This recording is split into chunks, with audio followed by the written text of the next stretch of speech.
Osteoporosis और osteomalacia में फर्क क्या है कि osteomalacia is simply the rickets जो कि बड़ों में हो रहा हो, ठीक है। रिकेट्स यानी कि सिंपल मिनरलाइजेशन का प्रॉब्लम है, ठीक है। जबकि ऑस्टियोपोरोसिस में मिनरलाइजेशन के साथ जो है mass of the density of the bone का भी प्रॉब्लम। देखो bone is made up of two thing ना, एक उसके मिनरल्स है और एक पूरा कोलाजन है, ठीक है। अगर दोनों में मसला है तो दैट इज ऑस्टियोपोरोसिस।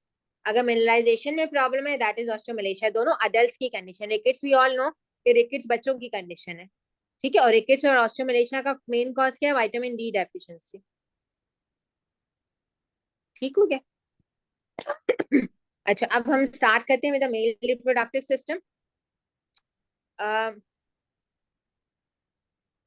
रैंक एल मुकद्दस, अब आप रिकॉर्डिंग सुन लीजिएगा प्लीज। मैं अब ये रिपीट नहीं कर सकती हूँ, आगे मुझे पढ़ाना है, आज लास्ट डे एंडो का, प्लीज। अच्छा, अब किसी ने मुझे कहा कि बीआरएस बहुत बोरिंग बुक है, तो मैंने बुक्स थोड़ी सी चेंज कर ली है कि मैं जरा पिक्चर वाली बुक से आप लोग को पढ़ाऊं ताकि आप लोग को जो है ना इंटरेस्ट डेवलप रहे। अच्छा, अब हम मेल रिप्रोडक्टिव सिस्टम की जब हम बात करते हैं तो अगेन हमारे पास वही एक्सिस तो वही होगी ना, हाइपोथैलेमिक, पिट्यूटरी, ठीक है, गोनाडल एक्सिस, सही। और जो गोनाड्स हैं वो जो हार्मोन रिलीज करेंगे, गोनाड जो है वो जो हार्मोन, सबके लिए आवाज डिस्टॉर्ट हो रही है या किसी पर्टिकुलर बंदे के लिए हो रही है आवाज डिस्टॉर्ट? मैम क्लियर आ रही है। No ma'am, clear okay. है आवाज। सो गुनैट्स की जब हम बात करें तो गुनैट से जो सिक्रीट होगा वो स्टेरॉइड सिक्रीट होंगे, ये हमने फिर से याद रखना है, ठीक है। गोनाडोट्रोफिन रिलीजिंग हार्मोन जो है वो एंटी पिट्यूटरी पे एक्ट करेगा, एंटी पिट्यूटरी से एफएसएच एलएच निकलेगा। एफएसएच एलएच जो है वो ग्लाइकोप्रोटीन्स हैं, ठीक है, ग्लाइकोप्रोटीन हार्मोन्स हैं, और उनका जो सेकंड मैसेंजर सिस्टम है वो कैंप है। ठीक हो गया? और ये जो है बेसिकली अब ये रिलीज कैसे होते हैं अगर हम देखें तो ये इसकी जो इनकी जो रिलीज होती है वो कैसे होती है, थोड़ा सा हम इस बारे में देख लेते हैं। अच्छा, जो फीटल डेवलपमेंट है कि वो मेल बनेगा या वो फीमेल बनेगा, उसमें ये हार्मोन्स बहुत इंपॉर्टेंटली काम करेंगे। ठीक हो गया? उसके बाद जो है बर्थ से लेकर प्यूबर्टी तक इनके लेवल्स लो रहेंगे, ठीक है। उसके बाद प्यूबर्टी पे फिर से इनका स्पॉट आएगा, ठीक है। सो इसका क्या मतलब है? अगर हम यहाँ देखें तो फीटल एज के अंदर मेल जो फीटस होता है उसके अंदर जो है एलएच के लेवल्स भी ज्यादा होंगे, जो टेस्टोस्टेरोन के लेवल्स को ज्यादा करेगा और मेल फीटस की डेवलपमेंट में हेल्प करेगा। उसके बगैर मेल फीटस जो है वो डेवलप नहीं होगा, ठीक है। सो ऐसा नहीं है कि जो है विदाउट इसकी हेल्प के जो है मेल फीटस जो है वो डेवलप हो जाएगा। तो हम उसके बारे में पहले देखते हैं कि किस तरह से ये काम करेंगे। अच्छा, अगर हम बात करते हैं गोनाडोट्रोफिन रिलीजिंग हार्मोन की, तो हम सबको पता है ये हाइपोथैलेमस से जो है वो सिक्रीट हो रहा है, वहां से वो एफएसएच और एलएच को रिलीज कर रहा है। एफएसएच जो है वो सर्टोली सेल्स पे एक्ट करता है, एफएसएच एस सर्टोली, ठीक है। और एलएच लेडिंग पे एक्ट करता है, ठीक है। नाम में ही इनके जो है ना अगर आप देखो तो एलएच जो है वो लेडिंग पे एक्ट करता है, एफएसएच सर्टोली पे एक्ट करता है। लीडिंग सेल्स जो है वो टेस्टोस्टेरोन बनाते हैं, ठीक है। और ये टेस्टोस्टेरोन जो है फिर सर्टोली सेल्स के अंदर जाता है और वहां पर स्पर्मेटोजेनेसिस को या स्पर्म्स को मेच्योर कर रहा होता है। क्लियर है? Is this clear? ठीक है। और जो है टेस्टोस्टेरोन जो है एसेसरी ऑर्गन्स में जाके, ठीक है, इससे पोटेंट कंपाउंड बनाता है जो कि डाईहाइड्रोटेस्टोस्टेरोन है। और इसके लिए जो एंजाइम रिक्वायर्ड होता है वो 5 अल्फा रिडक्टेज रिक्वायर्ड होता है। ये वही 5 अल्फा रिडक्टेज है जिसको हम इनहिबिट कराते हैं जब हम बेनाइन प्रोस्टेटिक हाइपरट्रॉफी को जो है वो ट्रीट कर रहे होते हैं, ठीक है ना। तो इसी इसी एंजाइम को जो है हम इनहिबिट करा के जो है बेनाइन प्रोस्टेटिक हाइपरट्रॉफी की ट्रीटमेंट भी कर रहे होते हैं, ठीक है। सो ये हमारा मेन स्ट्रक्चर है यहाँ पे। अच्छा, सर्टोली क्या करेगा? इनहिबिन रिलीज करेगा। इनहिबिन क्या करेगा? नेगेटिव फीडबैक मैकेनिज्म से एफएसएच को कम करेगा। सिमिलरली टेस्टोस्टेरोन के हाई लेवल्स भी जो है नेगेटिव फीडबैक मैकेनिज्म से एलएच को कम करेंगे। सो ये इस तरह से नेगेटिव और पॉजिटिव फीडबैक मैकेनिज्म जो है वो रहता है।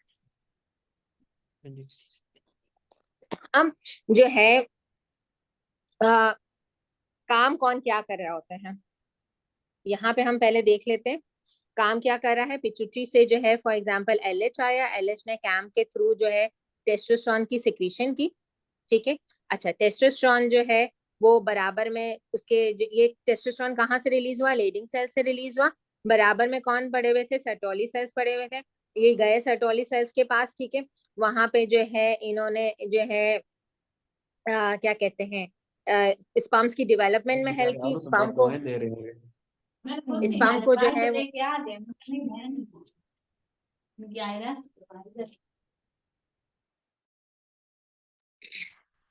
स्पर्म्स की मेचुरेशन जो है वो इसके थ्रू हुई। और क्या हुआ, टेस्टोस्टेरोन जो है, एक और एंजाइम यहाँ पे काम करता है एरोमेटेज, ठीक है। ये एरोमेटेज जो है वो एस्ट्राडायोल बनाता है, और ये एस्ट्राडायोल भी जो है वो स्पर्म्स की मेचुरेशन में हेल्प करता है। तो बेसिकली यहाँ पे दो हार्मोन्स ने यहाँ पे काम किया। एक टेस्टोस्टेरोन यहाँ पे ट्रांसफर होके गया, उसने काम किया।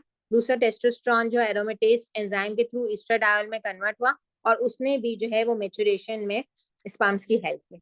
क्लियर है ये चीज? मैम जी मैम ये एस्ट्राडायोल हार्मोन मेल में भी होता है, यानी ये तो बिल्कुल, फीमेल मेल में में भी नहीं हो, होता इस पर? बिल्कुल मेल में भी होता है,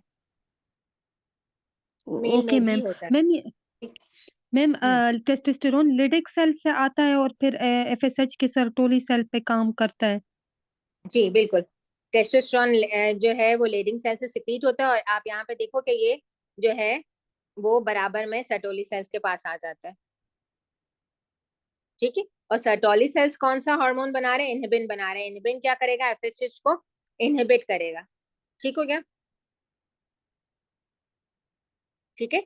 लेडिंग सेल्स के पास एरोमेटेज है, ठीक है, सही है। और कहाँ पे एरोमेटेज है? ग्रेनुलोजा सेल्स के पास भी एरोमेटेज है ना, आई थिंक, अगर मैं गलत नहीं हूं तो।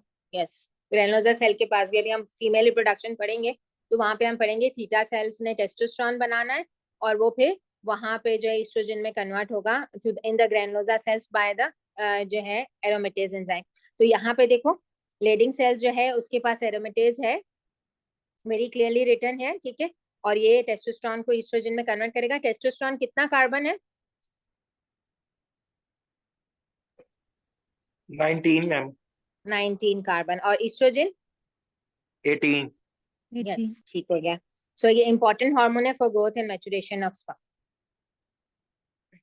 ठीक है। क्लियर है यहाँ पे? मुझे पिक्चर जरा अच्छी लगी तो मैंने कहा कि इसके थ्रू मैं बढ़ाती हूँ आप लोगों को। अच्छा, अब जो है 5 अल्फा रेडक्टेज क्या करता है? 5 अल्फा रेडक्टेज जो टेस्टोस्टेरोन नेबरिंग टिश्यूज में, एक्सेसरी ऑर्गन्स में जाता है, ठीक है।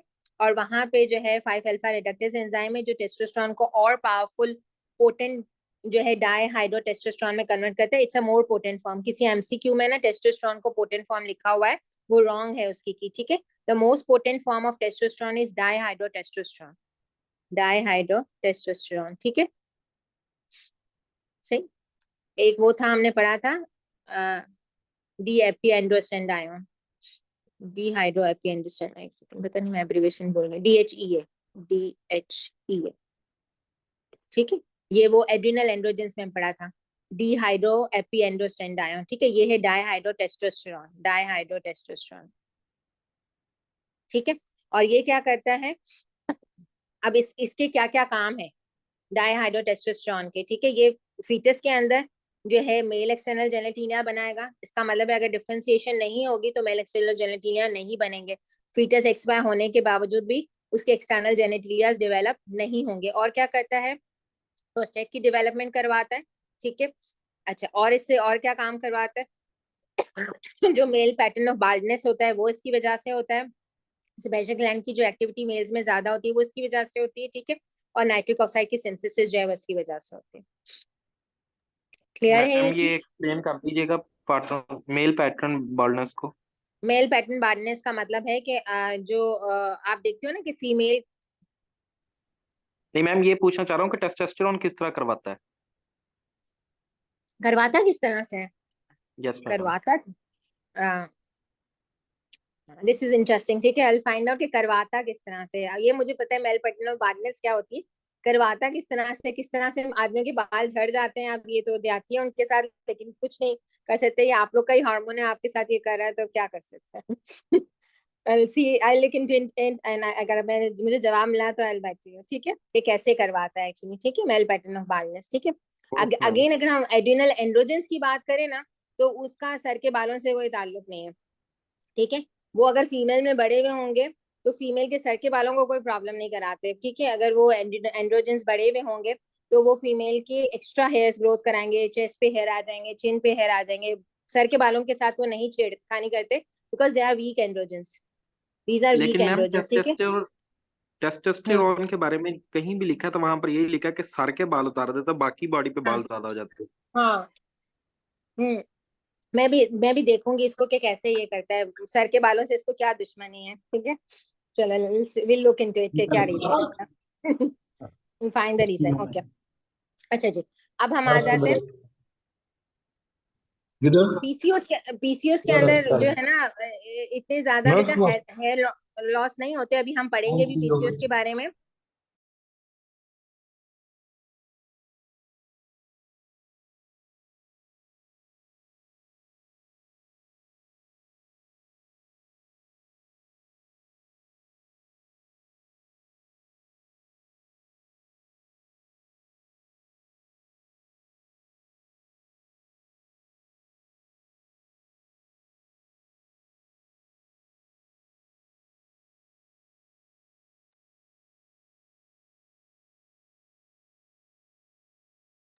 Okay okay okay okay okay, I am sorry, मेरा माइक, मैं दूसरों को म्यूट करने के चक्कर में मेरा माइक म्यूट हो गया था।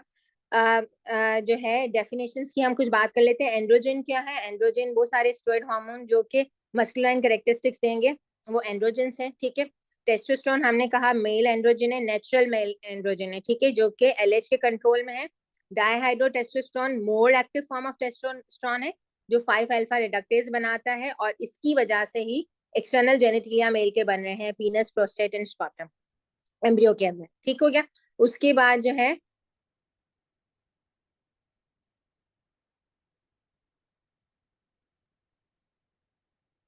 अच्छा, उसके बाद जो है हमारे पास सिंथेटिक टेस्टोस्टेरोन जो एथलीट्स यूज करते हैं, ठीक है। वो सिंथेटिक टेस्टोस्टेरोन क्या करेगा, मेल के अपने टेस्टोस्टेरोन के लेवल कम कर देगा, क्योंकि ये टेस्टोस्टेरोन क्या करेगा, सिंथेटिक एलएच के लेवल्स को डिक्रीज करेगा, और एलएच के लेवल क्या होंगे, उसके अपने नेचुरल टेस्टोस्टेरोन को कम करेंगे, रिमेम्बर दिस, ठीक है। उसके बाद हमारे पास एड्रिनल एंड्रोजेंस हैं जो हमने बात की, जो कि एंड्रोस्टेंडायोन और डायहाइड्रो एपी मैम एंड्रोस्टेंडायोन है जी। ये मेल में भी है, फीमेल में भी है जी मैम बेटा। मैम ये मेल फिर सिंथेटिक स्टेरॉइड्स क्यों यूज करते हैं एथलीट्स जब वो अपना मस्कुलर टेस्टोस्टेरोन? एनाबॉलिक स्टेरॉइड है ना, मसल्स बनाने के लिए यूज करते हैं ना, बॉडी बिल्डिंग के लिए यूज करते हैं बेटा, ठीक है ना। वो ऐसी बात है, वो मेटाबॉलिज्म को बढ़ाएगा, मसल मास को बढ़ाएगा, उसकी स्ट्रेंथ को बढ़ाएगा, तो एथलीट्स यूज करते हैं ना, वो ये प्रोहिबिटेड होते हैं ना, आपको पता तो है ये, ठीक हो गया। उसके बाद मैम इनहिबिन हम सबको जी।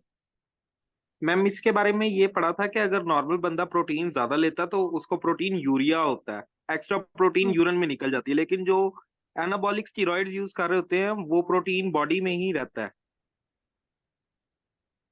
ये कुछ एक्सप्लेन कर अच्छा, देंगी? बेटा मैंने इस तरह से कुछ नहीं पढ़ा हुआ। Protein urea is basically abnormal condition. Protein urea एक सूरत में हो सकती है जबकि बहुत ज्यादा आप हैवी एक्सरसाइज करें, ठीक है ना। तो हैवी एक्सरसाइज या हैवी एक्सर्शन के बाद जो है यूरिन में प्रोटीन अगर आती है, वो भी प्रोटीन मिनिमल प्रोटीन आती है, ठीक है ना। यानी ये कि हम अगर उसको +3 4 तक ले जाते हैं तो प्लस, ठीक है, लेवल्स के हिसाब से, तो दैट इज एक्सेप्टेबल। अगर वैसे किसी को, ठीक है, जो है वो प्रोटीन आती है तो दैट इज नॉट नॉर्मल, ठीक है। तो आई हैवंट रेड के ये जो है ना टेस्टोस्टेरोन जो है वो प्रोटीन निकालता नहीं है। देखो, हम जितनी भी एक्स्ट्रा प्रोटीन खाएंगे, ठीक है, फिजियोलॉजी ये कहती है जितनी भी एक्स्ट्रा प्रोटीन खाएंगे वो प्रोटीन सारी की सारी आपकी जो है एनर्जी के लिए यूज हो जाएगी। अगर वो प्रोटीन जो है yes, exercise increases the protein, वो ये व्हाट आई एम सेइंग है कि भाई ज्यादा लोड जब पड़ेगा तो वो प्रोटीन यूरिया करेगा, ठीक है। तो क्योंकि रीजन, उसका रीजन ये है कि देखो एल्ब्यूमिन जो है ना, उसका साइज जो है ना, अब अगर हम किडनी पे चले जाएंगे, एल्ब्यूमिन का जो साइज होता है वो जो पोर्स होते हैं उससे छोटा होता है, ठीक है। तो जो है वो उसमें से वो नॉर्मल आती नहीं है बेटा, नॉर्मल नहीं आती है, नॉर्मल नहीं आती है, ठीक है। नॉर्मल प्रोटीन यूरिया नहीं होता, this is what I am correcting, ठीक है। सो मैम जो है प्रोटीन मुझे जी जी प्रोटीनूरिया जी तो मैम तब होता है ना जब जीबीएम में डिफेक्ट आ जाए। हाँ, लेकिन प्रोटीन यूरिया जैसे फॉर एग्जांपल अगर किसी की हमने 24 आवर प्रोटीन लेवल्स करवाए यूरिन के अंदर, ठीक है, या स्पॉट प्रोटीन करवाई हमने उसकी, ठीक है, तो उसके अंदर अगर प्रोटीनूरिया आ रही है तो पहले हम उसको ये एक्सक्लूड करेंगे कि कोई कोई हाई एक्सर्शन करके तो नहीं आया, एक्सरसाइज करके तो नहीं आया, ठीक है।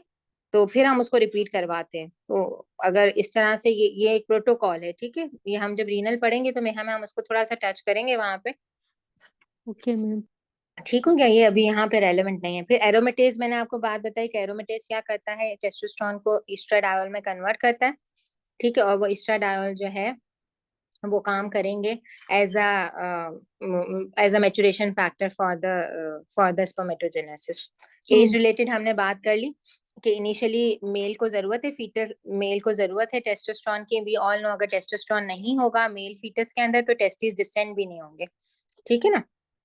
अच्छा जी, अब फीटल लाइफ के अंदर क्या हो रहा है ये हम थोड़ा सा देख रहे हैं कि मेल मेल फिजिक बनती कैसे है। क्रोमोसोम तो नेचर ने दे दिया ना उसको एक्स वाई, आप क्रोमोसोमली वो जो है एक्स वाई है यानी मेल है, ठीक है। जीनोटिपिकली वो मेल है।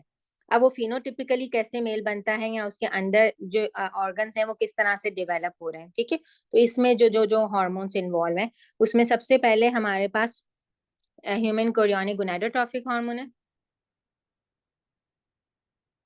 मैं पढ़ा रही हूँ आज कैप्लान फिजियोलॉजी से। पहले मैं बीआरएस से ही नॉर्मली पढ़ाती हूँ, ये सारे पॉइंट बीआरएस में लिखे हुए हैं, लेकिन इसमें थोड़ा सा मुझे जरा इसका लिखने का अंदाज थोड़ा ज्यादा अच्छा लगा और इसमें पिक्चर्स भी हैं, तो इसलिए मैं इधर से पढ़ा रही हूँ। क्योंकि एंडो थोड़ी सी खुश्क है तो एक वो उस तरह से मुझे समझ नहीं आ रहा था उधर से पढ़ाना। सो एचसीजी एंड ल्यूटिनाइजिंग हार्मोन जो है मिल्क है, ठीक है। अभी वो फीटस है जो मदर के पेट में है, जो कि मेल चाइल्ड है, ठीक है। वो लेडिंग सेल्स पे एक्ट करते हैं, लेडिंग सेल्स टेस्टोस्टेरोन बनाते हैं और टेस्टोस्टेरोन जो है वॉल्फियन डक्ट्स को डेवलप करती है, ठीक है। उसी के वही टेस्टोस्टेरोन 5 अल्फा रिडक्टेज से डाईहाइड्रोटेस्टोस्टेरोन में कन्वर्ट होता है, ठीक है, जिससे कि यूरोजेनाइटल साइनस और जेनाइटल ऑर्गन्स बनते हैं, ठीक है। एट द सेम टाइम जो है सेरोटोली जो सर्टोली सेल्स होते हैं, ठीक है, सर्टोली सेल्स जो मुलेरियन इनहिबिटरी फैक्टर रिलीज करते हैं, जिसकी वजह से फीमेल के इंटरनल स्ट्रक्चर्स नहीं बनते। तो इस तरह से एक मेल फीटस डेवलप होता है। क्लियर है।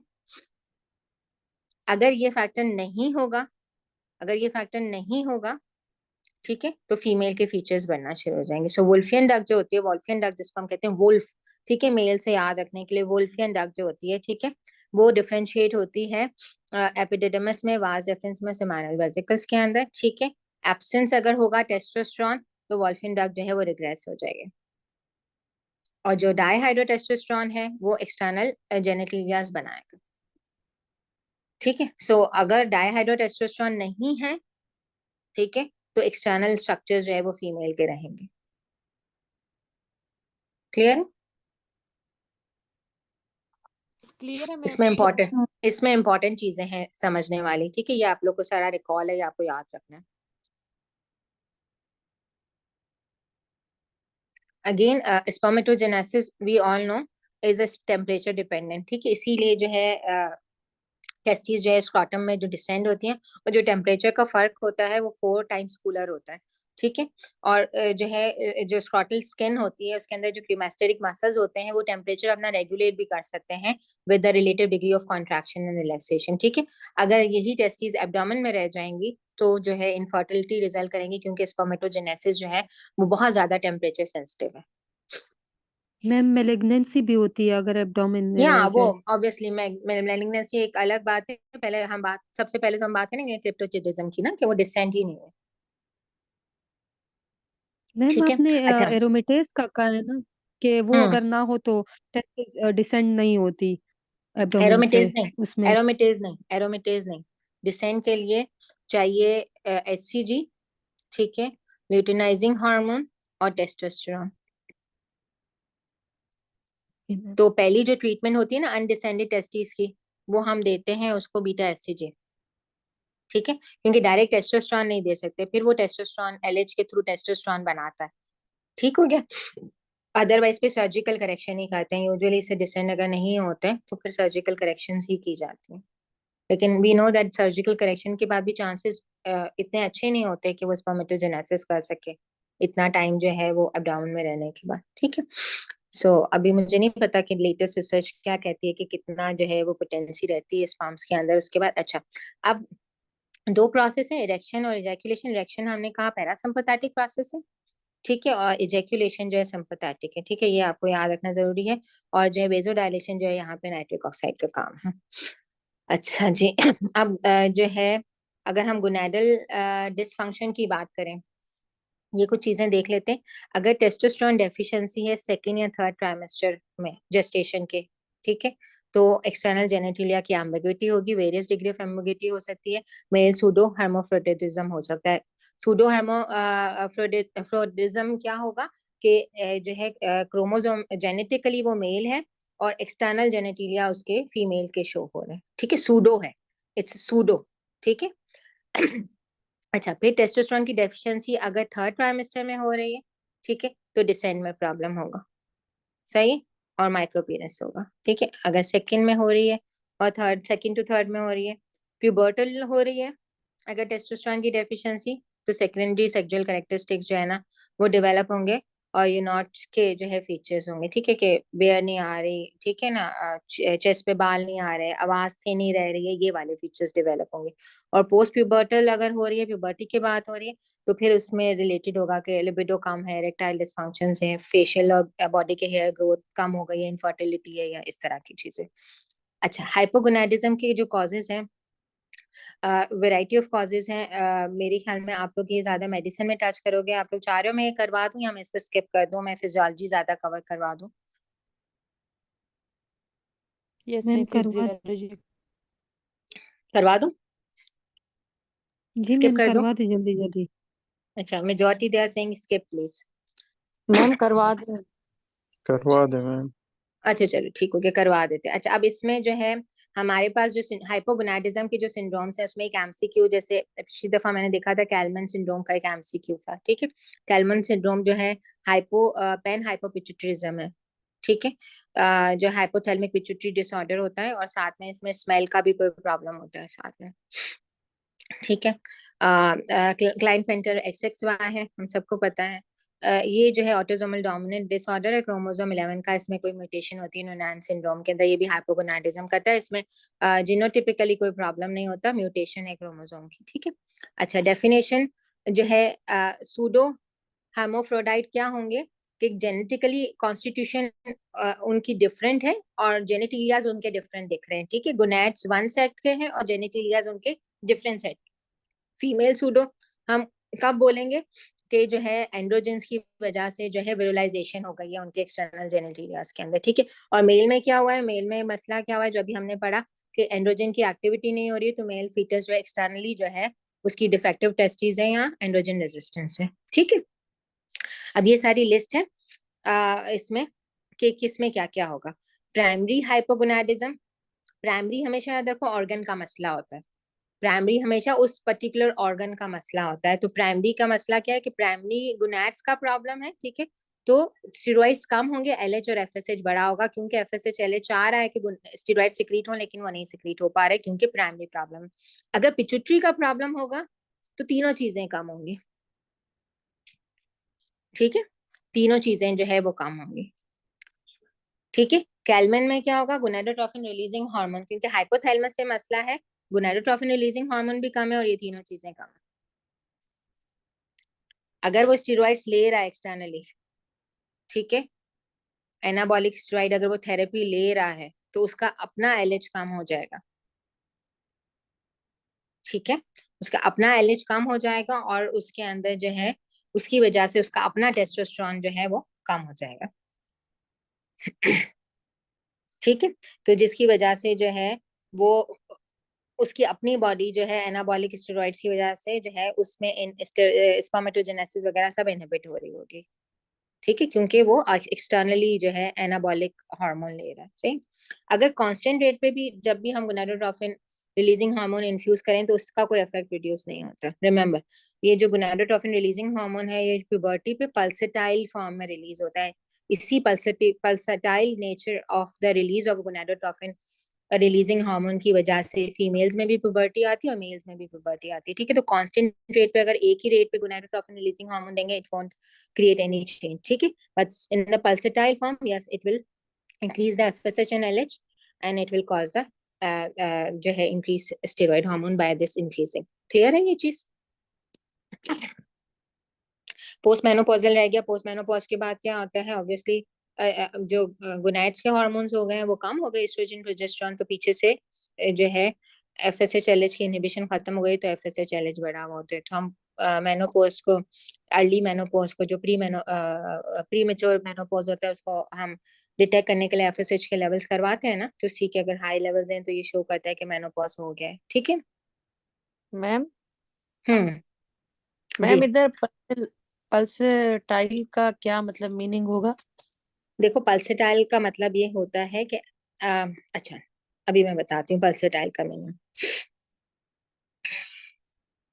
एक second,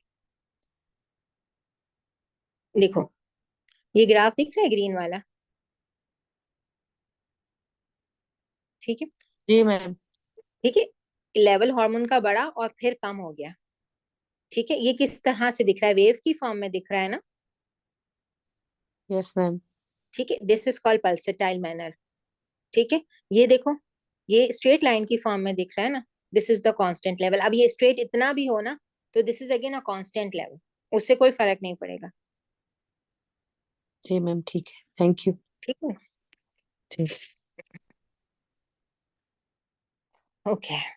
so now the female reproductive system में मैं बहुत डिटेल में नहीं जाऊंगी, जो एमसीक्यूज के कुछ पॉइंट है वो डिस्कस करेंगे। Menstrual cycle we all know is comprise of the 3 phase. पहला जो फर्स्ट 2 वीक है वो फॉलिकुलर फेज है, and first day of the follicular phase is the first day of menstrual cycle. ठीक है, first day of menses is the first day of follicular phase. ठीक है, remember this. Ovulation 14 day पे हो रही है, लेकिन 14 डे पे from the luteal phase minus करके हम 14 डे निकालेंगे। तो जितने डेज का, फॉर एग्जाम्पल 35 डेज का साइकिल है वी ऑल नो, तो यहाँ से हम -14 करेंगे तो वो डे ऑफ ओव्यूलेशन बनता है। आगे से हम 14 डे प्लस करके नहीं निकालते डे ऑफ ओव्यूलेशन। ठीक है, ये हम सबको पता है। अच्छा, जो मेरा जो इंटरेस्ट है वो ये है कि आपको हार्मोन्स के बारे में पता हो। ठीक है, सो फॉलिकुलर फेज में अगर हम देखें तो एफएसएच और एलएच के लेवल, अच्छा फॉलिकल्स डेवलप हो रहे हैं, एफएसएच और एलएच के लेवल्स जो है वो नॉर्मल रह रहे हैं।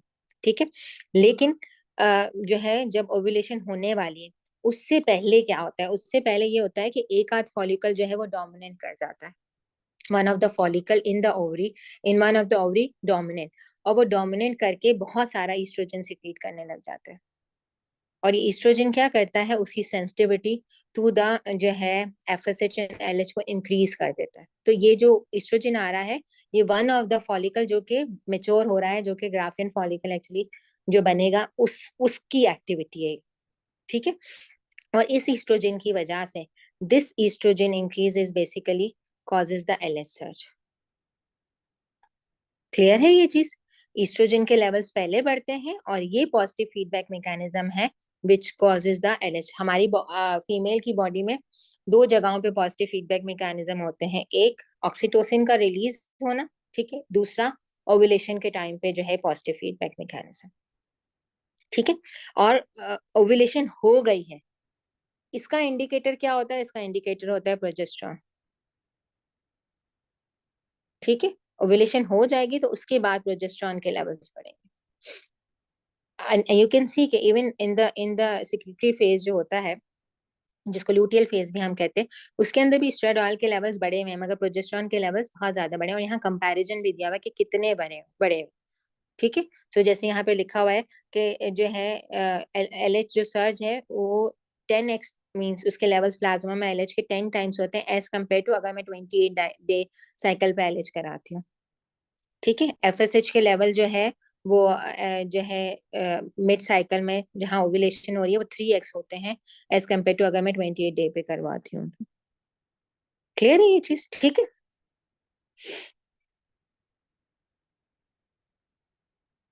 अच्छा जी। अब वही गोनाडोट्रोफिन रिलीजिंग हार्मोन आ गया, एफएसएच रिलीज हुआ, जो है एलएच, जो एफएसएच ने सबसे पहले क्या किया? एफएसएच ने जो है ग्रैनुलोसा सेल्स के अंदर, ठीक है, जो है वो ईस्ट्रोजन बनाया। ठीक है, और और क्या करता है एफएसएच? इनफैक्ट वो यहाँ से ईस्ट्रोजन नहीं बनाता डायरेक्टली, वो ये करता है कि यहाँ से थीटा सेल से पहले एंड्रोजन आता है, ठीक है, टेस्टोस्टेरोन आता है, और वो टेस्टोस्टेरोन जाता है टू द ग्रैनुलोसा सेल और यहाँ पे एरोमेटेज एक्ट करता है और एस्ट्रोजन बनता है। ठीक है, तो ये डायरेक्टली यहाँ एस्ट्रोजन नहीं बनता, पहले थीटा सेल से जो है, एक दफा रिपीट कर दें कि किस फेज में कौन सा हार्मोन होता है। मैं ये ग्राफ शेयर कर दूंगी ना, ठीक है, तो आपको समझ में आ जाएगा कि कौन से फेज में कौन सा हार्मोन होता है। मैम एक एमसीक्यू था कि एलिस सर्च किस हार्मोन की वजह से होता है, तो उसमें एस्ट्रोजन ईस्ट्रोजन की होगा। वजह से, यस बिल्कुल बेटा, ईस्ट्रोजन है, लिखा हुआ है, बहुत क्लियरली लिखा हुआ है, मैं आपको दिखा भी देती हूँ। सो बेसिकली थीटा सेल्स जो है ना, वो एंड्रोजन रिलीज करते हैं और एंड्रोजन फिर जाते हैं। अच्छा, वहां पे क्या हो रहा था, जहाँ पे टेस्टोस्टेरोन है वहीं एरोमेटेज एंजाइम था ना, ठीक है, लेडिंग सेल्स के अंदर। यहाँ पे क्या है, एंड्रोजन जो थीटा सेल्स है वो टेस्टोस्टेरोन बनाते हैं और वो बराबर वाले ग्रैनुलोसा सेल में जाता है जहाँ पे एरोमेटेज है जो कि ईस्ट्रोजन बनाते हैं। ठीक हो गया, और अगेन इनहिबिन जो है वो एफएसएच को रिलीज करेगा फ्रॉम ग्रैनुलोसा सेल्स। अच्छा जी, ये जल्दी से हम देख लेते हैं, इम्पोर्टेंट है। थीटा सेल्स जो है वो अंडर द एलिट जो है वो क्या कर रहे हैं, एंड्रोजन्स बना रहे हैं। ठीक है, एंड्रोजन एडजेसेंट में जा रहा है और क्या कर रहा है, जो है ईस्ट्रोजन बना रहा है, और ये मेनली ईस्ट्राडायोल है। ईस्ट्रोजन क्या कर रहा है, ईस्ट्रोजन जो है, मैंने आपको बताया एक कोई फॉलिकल जो है ना वो रैपिडली जो है, जब ओव्यूलेशन अभी हुई नहीं है उससे पहले, ठीक है, और वो जो है ना ईस्ट्रोजन के लेवल्स को इंक्रीज करेगा जो कि फिर एलएच सर्च के लिए रिस्पॉन्सिबल होगा। ठीक है, क्लियर। और इस फेज में क्या कर रहा है estrogen, follicular development, follicle development के साथ और क्या हो रहा है, यूट्रस की जो वॉल शेड हुई है उसकी प्रोलिफरेशन भी हो रही है। तो ये बेसिकली प्रोलिफरेटिव फेज है यूट्रस के लिए, जहाँ पे माइटोटिक डिवीजन हो रही है और म्यूकोजल लेयर की लेयर जो है वो इंक्रीज हो रही है। अब ओव्यूलेशन के टाइम पे क्या हुआ ये हम जल्दी से देख लेते हैं।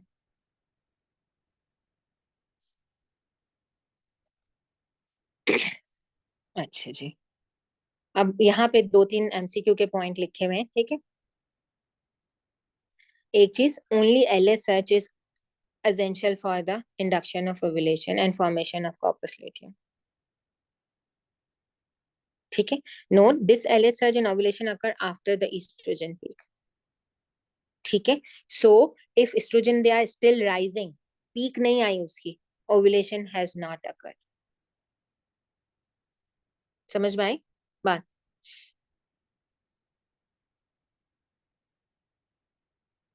ठीक है, अगर पीक नहीं मैम आई एस्ट्रोजन की तो ओव्यूलेशन, तो एलएच सर्च नहीं होगा। We need the ma'am peak of the estrogen. Peak कब आएगी, जब, एक सेकेंड लेट मी फिनिश फिर पूछ लेना, पीक कब आएगी, जब वो फॉलिकल इतना मेच्योर है कि उसमें इतना एलएच रिलीज, इतना ईस्ट्रोजन रिलीज हो रहा है। क्लियर है ये चीज? हाँ, आप पूछो जी बेटा, मैम बस पूछो। यही पूछना था कि कैसे पता चलेगा कि एस्ट्रोजन हाँ, पीक हो गई है। पीक आई, अच्छा, और उसके बाद कितनी देर बाद जो है फॉलिकल रप्चर होता है, एमसीक्यू है। यहाँ पे देखो कैप्लान ने जो यूज किया है वो 24 से 36 hour after the onset of LH surge. ठीक है, इस पीरियड में क्या होता है, इस पीरियड में वी रिमेम्बर के जो फीमेल फीटस था उसके जो फॉलिकल्स थे उसमें जो अरेस्ट हुआ था, ओव्यूलेशन का जो डिवाइड हो रहा था वो फर्स्ट माइटोटिक फेज में, प्रोफेज में वो अरेस्ट हो गया था। ठीक है, मियोसिस का जो फेज था, फर्स्ट फेज था। ठीक है, तो एलएच वो रिस्ट्रेन जो है वो रिमूव करता है यहाँ से।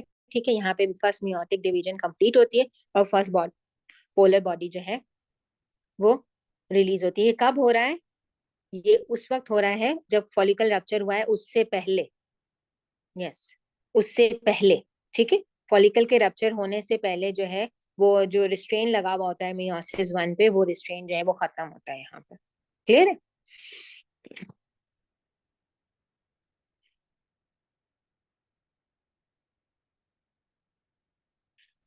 अच्छा जी,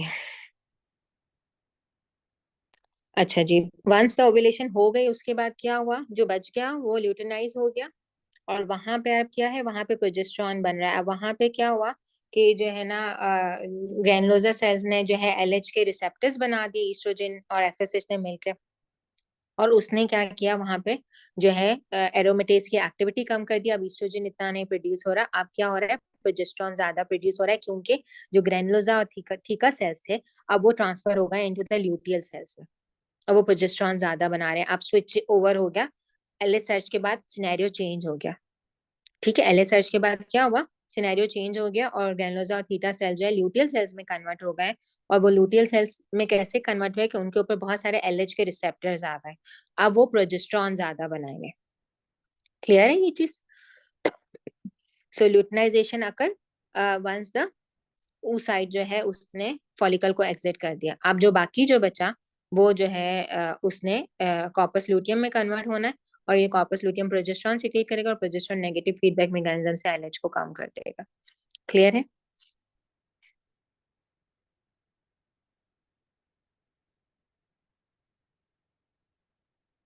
पोटेंसी वाइज अगर कोई एमसीक्यू आता है तो ईस्ट्राडायोल सबसे पोटेंट ईस्ट्रोजन है, उसके बाद ईस्ट्रोन है और उसके बाद ईस्ट्रायोल है।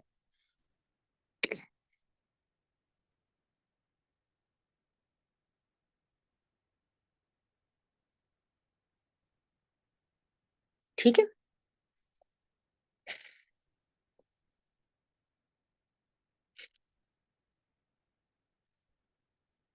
I think we have done with almost जितना रिक्वायर्ड था from the physiology point of view.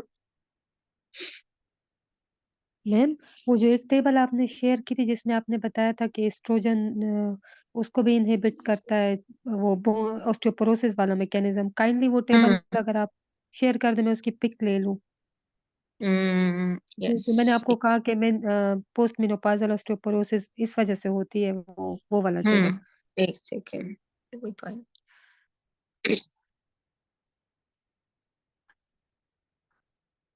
Any other question? We have done with the endocrinology. कल से हम हेमाटोलॉजी स्टार्ट करेंगे। अब आप लोग मुझे बता दो पहले